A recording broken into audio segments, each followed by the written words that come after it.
ready to rumble. What's going on, everybody? Welcome to Mike in the Game, and we are back with week 2 of college football. Now, it was some madness in week 2, so let's get ready to dive straight into it. And let's take a second to highlight the accessory that goes well with week 2, if you know what I'm saying, the cowboy hat on top of it.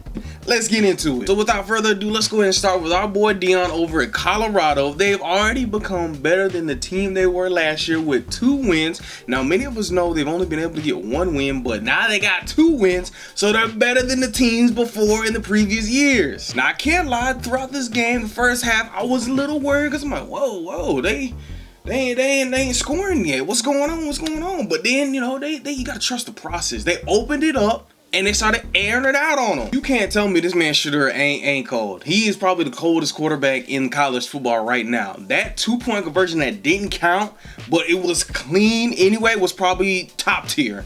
You want to talk about a playmaker?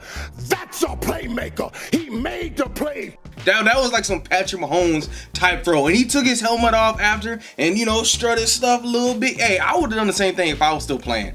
Then on top of that, he had a 6-yard touchdown and did his little dance, 2-step dance. Hey, he cold. Let's get to the schematic side of this game. Now, Colorado did a lot of passing. They were pass heavy of this game. They only rushed for 58 yards. They had 454 yards of total offense, which is completely immaculate for a second game of the season. Things really started clicking for him. You know, Shedeur completed 32 of 44 of his passes. That's great once again for the second game of the season.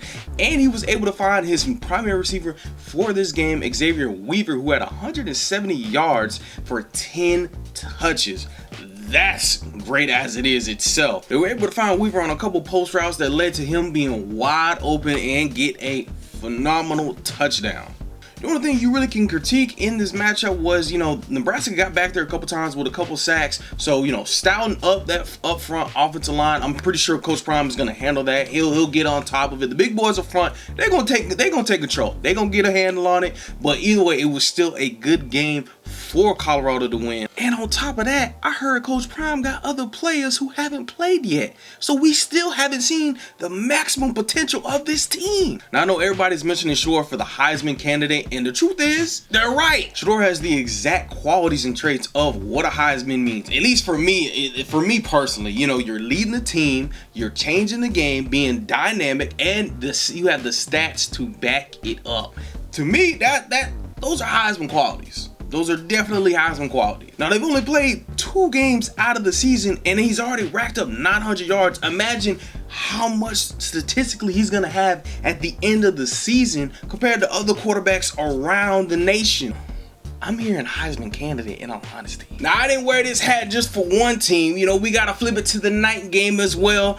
The Texas Longhorns got it done in that matchup against Bama in Tuscaloosa. Now, if you ask everybody I talked to, all my friends, co-workers, this, that, and the third, I picked Texas to win this because they were close last year.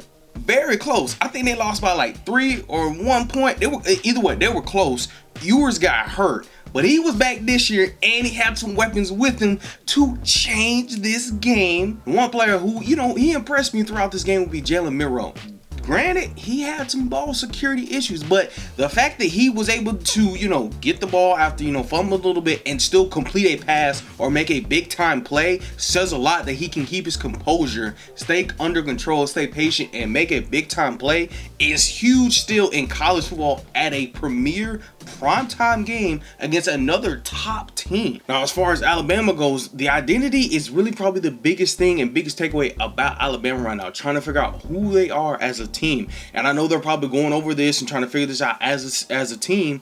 And on top of that, they're trying to figure out the quarterback situation. So that is probably the big key takeaway from that game as a whole with Alabama. But back to Texas, they came with a game plan and they had some X-factor players to make game-changing plays throughout this game. Ewers was a returner who came back and showed up during this game. Now, I was also a big fan of Ja'Tavion Sanders and Adonai Mitchell. They showed up and made some plays during this game.